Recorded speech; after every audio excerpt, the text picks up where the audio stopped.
Okay, Golden Doves class 222. We haven't had a class in a while. And we're on page 132.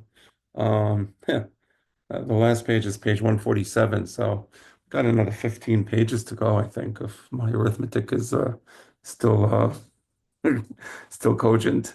Well, let's do this. Okay, so page 132. Um, Precisely because the original oraculum cannot be reduced to articulation and can never be exhausted, it must be expressed in countless variations. So the oraculum is the message communicated to Moshe Rabbeinu. And just to explain again the concept of oraculum in the Hebrew mind, or as my father, Alav Shalom, uses it, the idea of oraculum is, the um, the unambiguous, non-verbal Torah, kind of in the mind of God. Not that God has a mind. I don't even like that word, but so before, this is the non-verbal communication. Um, of the Torah, right? Now, in order to process this nonverbal communication, and that's a Torah Zahav, that's a golden doves, you have to place it in a mesh of silver, right? Or it has to be cast into a mesh of silver. That's my father's language, right? So, and then it becomes verbal, right? Now, so you have so that's, and I believe that's a Tekiyat Shofar, the Kol Gadol Velo Yasaf, that the Jewish people heard. That's the oraculum, right?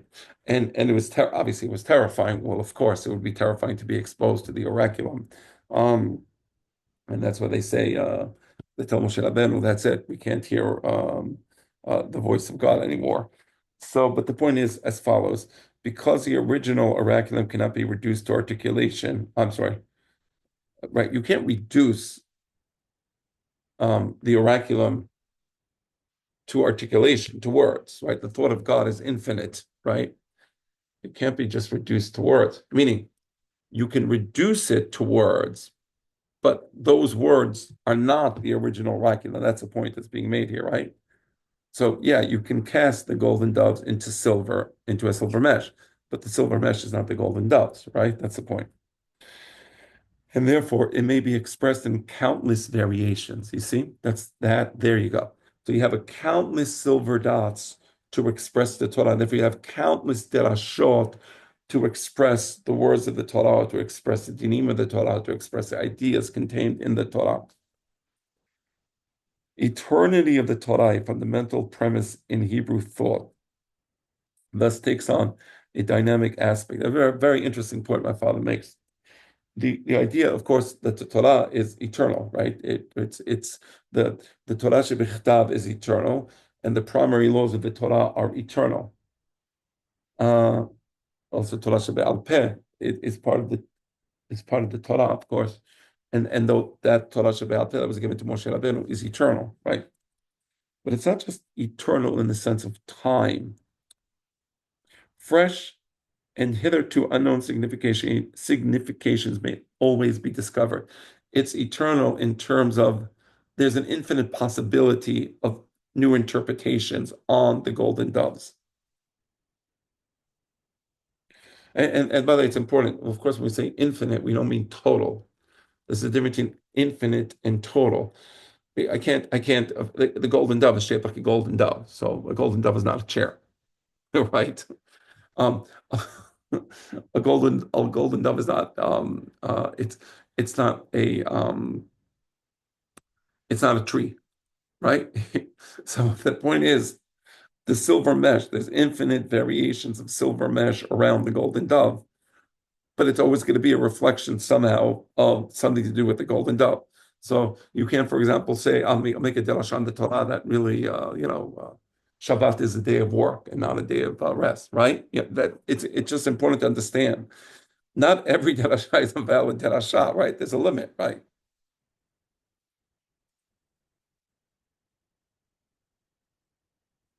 All right. Referring to the words of the Torah, the rabbi said, every day they would be in your eyes like new. Kol yom yihiyu be'enecha kahadashim, right? Only Moses, who received the entire Torah panim el panim and grasped all of it as the original oraculum, was able to perceive it in its infinite possibilities. It's interesting. So Moshe Rabbeinu, because it was panim el panim, so it's almost like the oraculum entered the mind of Moshe Rabbeinu. Maybe that's what was happening during the Arba'im Yom ve'Arba'im Laila. So as the oraculum entered the mind of Moshe Rabbeinu saw the infinity of the Torah. Even when a diligent student will one day expound at the feet of his teacher, was already told to Moses at Sinai. Says the Gemara in Masechet Megillah, Daf Yotet Amud Bet. Because it was panim el panim. Therefore, a book, any book, such as a volume in the library of Bavel, is a mere variant of the original book. Interesting. So the book is always going to be a variant of the original book, in the sense of the silver dots, there's infinite number of permutations, right? It implies the book, right? So right, a latter book has to imply the original book. So for us, the Torah Shebichtav is the original book. And all books are variations of the Torah Shebichtav. And they all imply the Torah Shebichtav. It's almost like the Torah Shebichtav is our Weltanschauung. I'm wondering if that's a correct way of putting it. Or perhaps I'll take a step back on that. Maybe not. Maybe it's a Torah Shebe'al Peh, that it's our Weltanschauung. But when you write a book, the background for the book that you wrote is the Torah Shebichtav.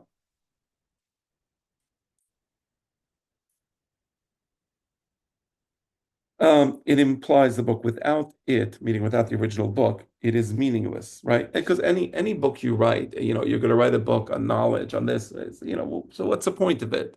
So if you have a Torah, which is eternal, so the point is, well, I'm explaining the Torah, which is eternal.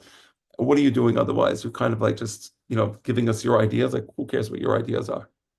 Why should I accept your ideas? We thought Aristotle was great, and today nobody takes Aristotelian metaphysics too seriously.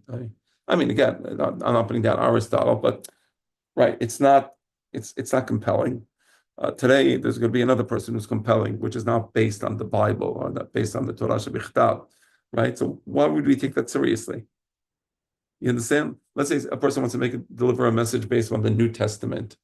Well, why would I take that seriously? I mean, the New Testament abrogated the Old Testament, supposedly, in their defective mind. So I wouldn't take that seriously. But if you have an eternal book, an eternal foundation, an eternal point of beginning, an eternal bedrock, which never changes, right? That's the Torah Shebichtav. So now you can have other books and other books and other books and other books, and the frame of reference of all of our books. And I may disagree with you. I may write a book disagreeing with your book, and vice versa. But the frame of reference is always the Torah. We always agree on the Torah. So the Torah is almost the bedrock of Am Yisrael, bedrock of our existence, our intellectual existence, certainly. Right. So, in the words of Blanchot, the book begins with the Bible. Oh, wow. Okay. I did not know this. This is Maurice Blanchot writing. Wow. The book begins with the Bible, in which, let me see 1 second, the absence of the book. That's where Maurice Blanchot is writing these words. So again, the book begins with the Bible, in which the Logos is inscribed as law, right? Because the Bible presents the law. So the Logos is presented to the Jewish people as law. The Bible not only offers us the highest model of a book, the specimen that will never be superseded, as I was explaining, the Bible also encompasses all books, because the Bible is, so to speak, the golden doves of all the other books. No matter how alien they are to biblical revelation, knowledge, book on astronomy, let's say, poetry, a book of poems, let's say, or Shakespeare sonnets, prophecy, proverbs. Of course, we know prophecy, right? The Nevi'im, the Ketuvim. Because it contains the spirit of the book, right? So when you read Mishle, you're not just reading Mishle. You can just read the book of Mishle. The book of Mishle is relative to the Chumash, right? So it's not just a book existing independently. It's a book that reflects or that contains the spirit of the Chumash. The books that follow it are always contemporaneous with the Bible. The Bible, and then they become part of, well, we see the Al-Bava because originally you had the Chumash, but then the other books are part of our Torah Shebichtav. They're part of the Tanakh. The Bible certainly grows, expands with itself in an infinite growth that leaves it permanently sanctioned by the relationship of unity. Just as, let me read that again. I think when he said the books that follow it are always contemporaneous with the Bible, he wasn't talking about Nevi'im Ketuvim. I mistakenly explained it that way. He means the books that we write later on become contemporaneous with the Bible, so only they exist on the same time plane. The Bible certainly grows, and thus the Bible is always growing. That's why I said for those of you who got my father's volume 1 collected works, I have an introduction there where I explain the idea of Es Chagim based on this, because it's always growing, the Es, right? How is it growing? Because there's new books. There's always new books. The Bible certainly grows, expands with itself in an infinite growth that leaves it identical, right? But the tree never changes. The genetic code of the tree is within every cell of the tree, right? Permanently sanctioned by the relationship of unity. And what makes the Mishnah sanctioned? Because it's unified with that Es Chaim, and what makes the Gemara sanctioned? Because it's unified with the Es Chaim, and what makes the Mishneh Torah sanctioned, right? And even let's say some people say, okay, I disagree with the Mishnah Berurah, or I agree with the Mishnah Berurah, or I disagree with the Kaf HaChaim, or I agree with the Kaf HaChaim. Shulchan Aruch is not perfect because he follows the Rosh, for example. Some people say that. I'll be like, no, I like the Rosh. The point is, but this whole dialogue and this whole discussion and all the disputes are premised on the existence of a book, the book, right? That's the point. So it becomes like the matrix within which we exist.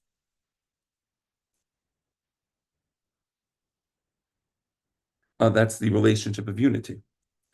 Just as the 10 laws set forth and contain the mono logos, or the one law, the law of unity that cannot be transgressed and can never be denied by negation alone. Interesting. So you're saying that the Aseret Deberot was like one law, right? Because Aseret Deberot encompasses all the Tariag Mitzvot. It's actually quite profound that he's saying this. The law of unity that cannot be transgressed and can never be denied by negation alone. You can't just say, oh, I disagree. All right, that was quite a quote. Let's continue. Because a book is nothing more than a variant out of countless possibilities, writing may be described as the insane game. It is insane because the labyrinth in which the writer operates is infinite, so you can go crazy. Which way do you go? Accordingly, writing and the people of the book are mutually exclusive. Writing and the people of the book are mutually exclusive. Let me repeat that because I'm not sure if I explained this correctly. Because a book is nothing more than a variant out of countless possibilities, writing may be described as the insane game. Here he's referring to not to the Jewish concept of writing, but to kind of the Library of Babel, which is with its infinite labyrinths and contradictory books, as opposed to the Torah system, which is unifying, because everything that's written is unified by the acceptance of the Torah. Right? Accordingly, writing and the people of the book are mutually exclusive. Writing in the sense of Jorge Luis Borges, just writing one book and another book and another book, as Shlomo HaMelech says, Asot Sefarim Harbeh en Kes, The idea being that writing outside the context of an explanation or interpretation or commentary of the book becomes an insane game, and then you turn into the Library of Babel. Go do a Google search on anything. You'll find a million and one reasons why it's good, a million and one reasons why it's bad. I mean, other than the fact that Google manipulates its searches too, because we no longer live in a free world. For those of you who don't know, we are in an Orwellian world which seeks to control what information we receive. But I'm saying in theory, Google would be would give infinite number of answers. Is vitamin K bad for you? You probably could find like all searches that say, oh, it's bad. And is it good for you? Oh, you'll find many, many searches that say it's good, right? So it becomes an insane game. I don't know, like how do I know, is it good or is it bad, right? That's outside the context of Torah. Just give me that as an example. Is it good to have coffee first thing in the morning? You'll have many, many things that no, it's bad. Then you have others say, no, no, it's good. Actually, we found new research that it's good. So, like, so what's it? So it becomes an insane game. So the Hebrews became the people of the book, because as opposed to the people of the Library of Babel, where you have writing and writing and writing and writing, right? Alu il kitabu, by accepting the full implications of the book. Rather than play the insane game of writing, they heeded the advice of King Solomon, the traditional author of Ecclesiastes, that of making many books there is no end. The pasuk I brought before, the canonization of the Hebrew scriptures is the formal acknowledgement of this advice. That's why they canonize the Bible, because Atkan, and that's it. These are the books. You have 24 books, no more. Everything else becomes sort of a commentary on the book, or is judged based on its relationship to the book, right? But you can't explicitly go against the book, right? I'm sorry. Footnote 13, Kohelet Rabbah. I'm reading the footnote, and it says as follows: the problem of the canonization of the scriptures in Judaism is compounded by the fact that no such term exists in Hebrew. How do you say canonized in Hebrew? I said it, but how do you say it in Hebrew? Therefore, it is difficult to determine the precise definition of this concept in terms of rabbinic tradition.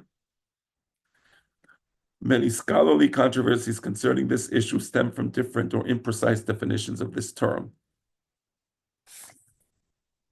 Likewise, unless canonization is properly defined, theories about canonization activities become highly speculative and of little value. And then he brings, for instance, Haran, the Bible scrolls in the early Second Temple periods. What does it mean to canonize? Right? So we still don't have a proper definition of that. So the canonization of the Hebrew scriptures is a formal acknowledgement of this advice that we have to stop. We have to have a book that becomes a frame of reference for all other books, which become kind of a commentary on that book, right? But if you have infinite number of books, then you have Google, Google search, Trump is evil, Trump is wicked, Trump is good, Trump is great. Again, assuming that there wasn't the manipulation that actually takes place. So that's actually a bad example, right?